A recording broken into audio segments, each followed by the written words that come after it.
I love that.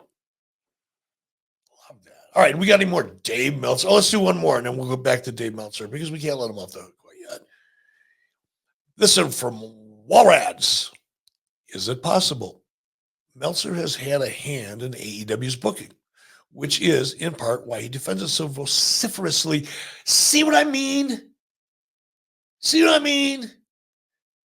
You think any of Jim Cornette's listeners use the word vociferously in a question? I don't. Not a one. Nobody gets the level of intellect, sheer intellect, pound for pound, the smartest wrestling audience anywhere. It's right here on Wise Choices. I think, Walrats, it's kind of like what I was saying earlier. I think he has had influence just because of the proximity that Meltzer has to Tony and the similar ways in which they think and approach the business. So absolutely. And I think anybody that's close to the situation, if they were going to be honest and were worried about their check, would agree with me. I don't know if he sits down in an actual, creative writing room capacity, but absolutely he's got a lot of influence. And I think that's why, because he's emotionally invested. He's not financially invested.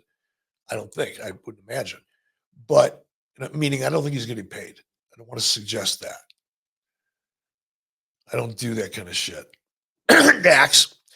But Dave is invested emotionally. And that's why he's defending so ridiculously, vociferously. That was a tongue twister. Great question, though, Walrads. I love it for you. All right. Dave Meltzer, stupid shit. What do we got? Well, this one, Eric, actually came in, and I'll read it to you and get your response. This is coming from @lifer_WWE.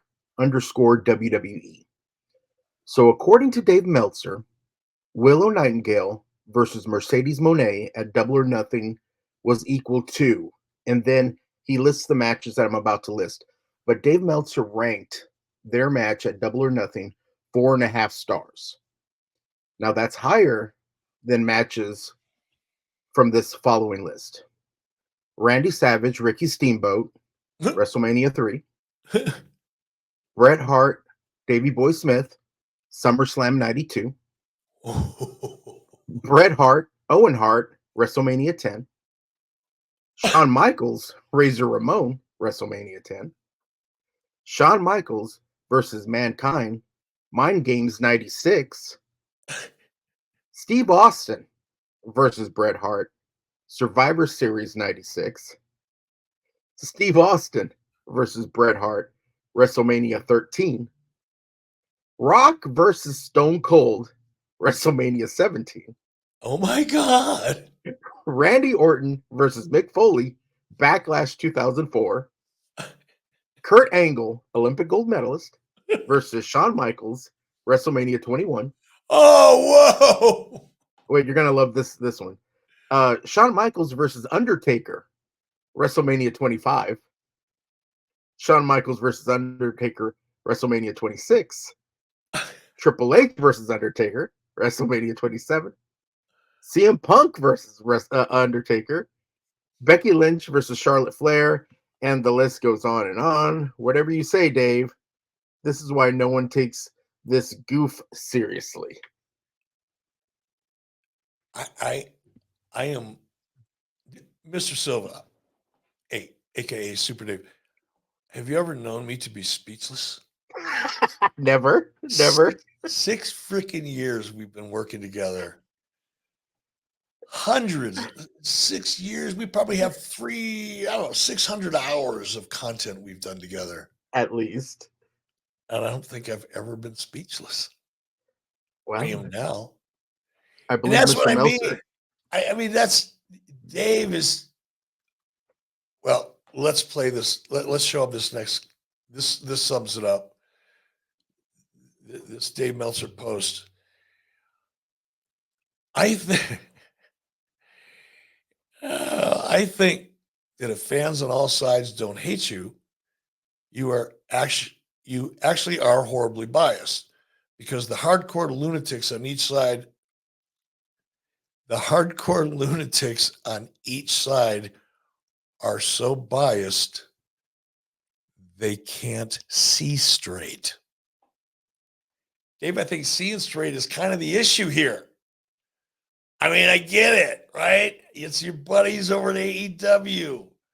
I mean, it's Willow, and she's an emotional favorite, right? We want to see her do well. She's young, she's developing, she's got great charisma. We're kind of cheering for her because, let's face it, she's the underdog. She's in it with Mercedes. I get it. But that match was, at best, not that embarrassing. That's it. That's what that match was. It just wasn't that embarrassing. It wasn't bad. Well, no, it was. Technically speaking, it was sloppy.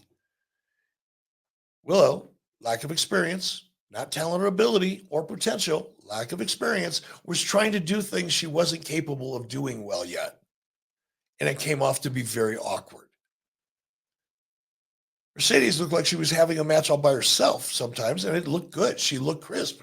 She had a lot of athleticism, which clearly is the only thing that appeals to you, Dave, because the match itself was okay. And to see that match and then rate it more favorably, not that your ratings make any sense to me at all anyway, but this is another obvious reason why I feel that way, to suggest that that match was somehow better than that laundry list of classic matches that will go down in history. And no one will remember Mercedes and Willow by this time next week. Just what the fuck, Dave? And you wonder why there's tribalism, because you go to such an obvious fucking length to cover AEW's ass because you're so emotionally invested and you want AEW to succeed, not because you just want something else to write about, because if Tony succeeds, then you will have been proven right after all these decades of being proven wrong. It's your once-in-a-lifetime shot to get it right. And guess what? You won't. And you know it.